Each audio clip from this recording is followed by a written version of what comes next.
T'es tellement, tellement, tellement moins cher. Allez yo, allez haut les cœurs, les chansons blancs devant nos yeux et la moisson est pour tous ceux qui l'ont voulu avec eux. Facile, assis par terre. Non, non, non, non, pas comme ça. Debout. Hey, Dieu est avec nous. Emmanuel. Hey, Odyssée de joie. O-U-T. Hey, Dieu est avec nous. Emmanuel. Hey, Odyssée de joie. O-U-T. Bénissons nos cœurs heureux. Bannissons la cœur heureux. Le Seigneur est notre roi. Il nous aide-nous. Les soldats de son amour. Messagers de son retour. Enflammés de son Bénissons nos cœurs heureux. Bannissons la peur heureux. Le Seigneur est notre roi. Les soldats de son amour. Messagers de son retour. Enflammés de son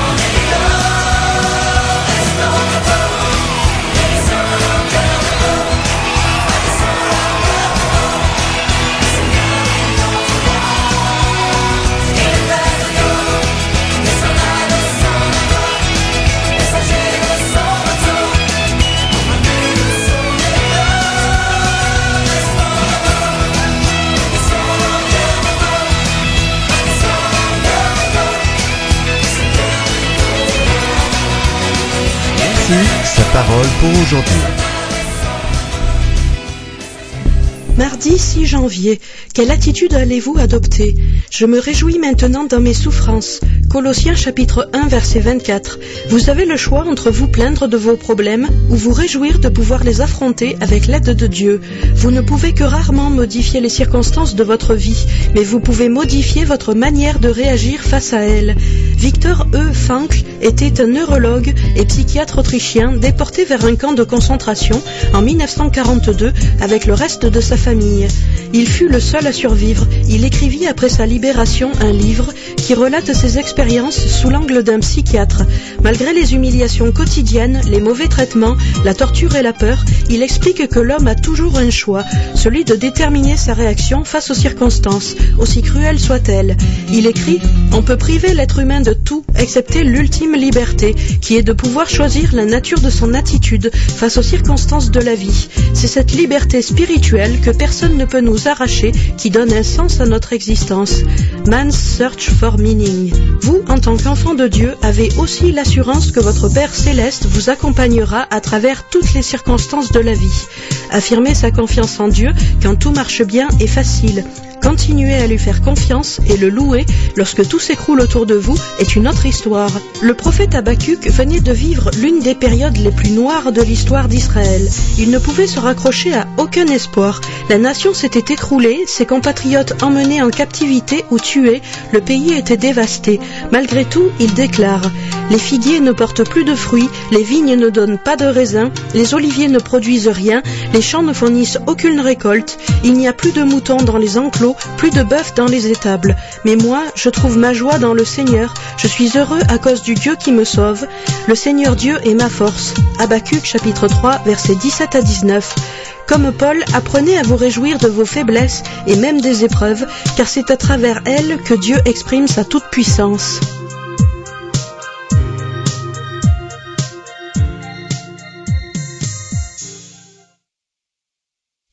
Ce texte est extrait d'une brochure trimestrielle disponible gratuitement en vous connectant au www.saparole.com ou en appelant au 05. Bonsoir, merci pour la parole de bienvenue.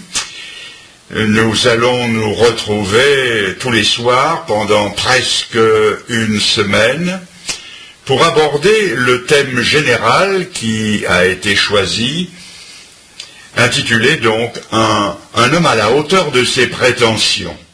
De quel homme s'agit-il ? Jésus, dans une certaine occasion, lorsqu'il était en chemin avec ses disciples, leur a demandé, il leur a posé cette question, « Qui dit-on que je suis ?» Ou formulé autrement par une autre version, « Qui suis-je au dire des hommes ?» Cela se lit dans l'évangile de Marc au chapitre 8 et au verset 27. Et à la question, ses disciples répondirent que on disait de lui qu'il était Jean-Baptiste, les autres disaient qu'il était Élie, les autres qu'il était l'un des prophètes. Et vous, leur demanda-t-il, qui dites-vous que je suis? Et Pierre lui répondit, tu es le Christ, le Fils du Dieu vivant. Voyez-vous, le Seigneur aimait entretenir ses amis du royaume de Dieu.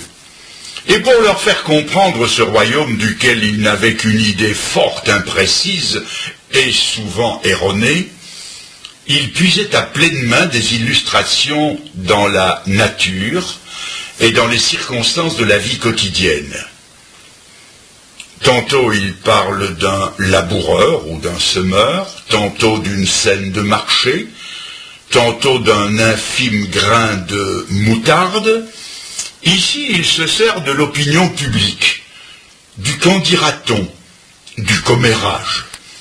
Il instruit ses disciples sur sa personne en leur posant une double question. La première est générale et impersonnelle. Qui dit-on que je suis? La deuxième est précise et personnelle. Qui dites-vous que je suis? Dans la première, il les interroge sur les autres. Dans la seconde, il les interroge sur eux-mêmes. On voit, d'après les différentes réponses, que les opinions variaient.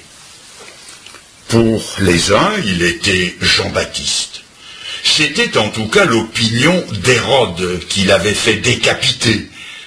Sa tête avait même été apportée sur un plateau devant tous les convives. Et depuis ce jour, les ombres du remords peuplèrent les nuits d'Hérode. Sa conscience le poursuivait, et il se mit à voir le spectre de Jean-Baptiste partout. Et quand il entendit parler de quelqu'un qui annonçait le royaume de Dieu de façon puissante et par des miracles, il crut que Jean-Baptiste était ressuscité des morts. Ainsi Hérode, et d'autres avec lui, croyaient que Jésus était une sorte de réincarnation de Jean-Baptiste. D'autres croyaient que c'était Élie le prophète. La vie d'Élie avait été marquée par 7 grands miracles retentissants. Élie était l'homme hardi qui osait affronter le méchant roi Akab. C'était aussi l'homme qui échappait sans cesse à ses poursuivants. Et sur ces points-là, la vie du Christ présentait une certaine ressemblance avec celle d'Élie. Il était donc facile de les prendre l'un pour l'autre, d'autant plus qu'une prophétie, la dernière de l'Ancien Testament, disait qu'Élie devait revenir. Ainsi, pour certains, Jésus c'était Jean-Baptiste, pour d'autres c'était Élie, et pour d'autres c'était un prophète de plus. Il ressort de tout ceci qu'on n'avait de lui qu'une idée assez vague, mais il se dégageait de sa personne, de sa conduite et de son enseignement un tel rayonnement que non seulement on le prenait pour un prophète, mais encore pour un grand prophète. Jusqu'ici, une chose nous saute aux yeux. Quelque différentes que puissent être les opinions des gens de son temps, on ne le considérait pas comme un homme ordinaire. Et si on juge Jésus-Christ d'après l'influence qu'il a jetée sur le monde, nul ne peut se comparer à lui. Prenez tous les prophètes de l'Ancien Testament. Aucun ne se compare à lui. Prenez tous les fondateurs de toutes les religions du monde. Aucun ne peut se comparer à lui. Prenez Mahomet, le fondateur de l'islam. Mettez sa vie et son œuvre à côté de la vie et de l'œuvre de Jésus-Christ. Que trouvons-nous chez l'un? La faillite devant ses propres lois. Car il a, par exemple, dépassé le quota d'épouses qu'il avait lui-même fixé. Et Mahomet est ainsi bel et bien le premier violateur de ses propres lois. Quant à son œuvre, on la voit se propager à la pointe de l'épée dans des fleuves de sang, tandis que chez Jésus, nous le trouvons partout vivre à la hauteur de son enseignement, et nous le voyons vivre, vaincre et mourir par la seule force de l'amour. Le seul sang qu'il ait jamais répandu, c'était le sien. Aucun ne pouvant soutenir la comparaison, nous ne continuerons pas à les comparer. Après avoir lu ce que sa génération disait de lui, voyons un peu ce qu'en dit la nôtre, car après 20 siècles de christianisme, on devrait savoir qui est Jésus. Eh bien, reprenons sa question. Qui dit-on que je suis? Les uns répondent, c'est un philosophe. Tous les philosophes sont d'accord pour dire que c'est un grand homme. Ceux-là même qui nient sa divinité sont obligés de lui donner la première place dans l'histoire du monde. Un de mes amis, qui avait lu Nietzsche, Kant et Platon, m'a dit qu'aucun système de philosophie n'égalait celui de Jésus-Christ. Sur le plan philosophique, c'est un grand homme. Qui dit-on que je suis? Un philosophe. Qui dit-on que je suis? Un idéaliste. Quelqu'un qui a suivi sans dévier l'idéal qu'il s'était tracé, le novateur d'un idéal plus élevé que celui de ses contemporains, quelqu'un qui a prêché un meilleur idéal par un meilleur exemple. Qui dit-on que je suis? Un philosophe. Qui dit-on que je suis? Un idéaliste. Qui dit-on que je suis? Un martyr. Un martyr victime de son franc-parler. Non seulement un homme qui a eu un idéal, mais qui a souffert pour son idéal, qui a risqué sa vie pour une bonne cause.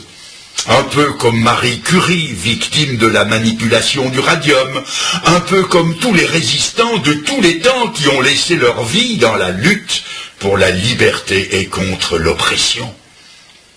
Qui dit-on que je suis? Un philosophe, un idéaliste, un martyr. Qui dit-on que je suis? Un illuminé. Eh oui, c'est la version actuelle de ce qu'on disait de son temps. Il est fou, il a un démon. Ça se trouve dans l'évangile de Marc et l'évangile de Jean. C'est un mystique détraqué qui s'était proclamé Dieu et qui a été suivi par une poignée d'ignorants dont le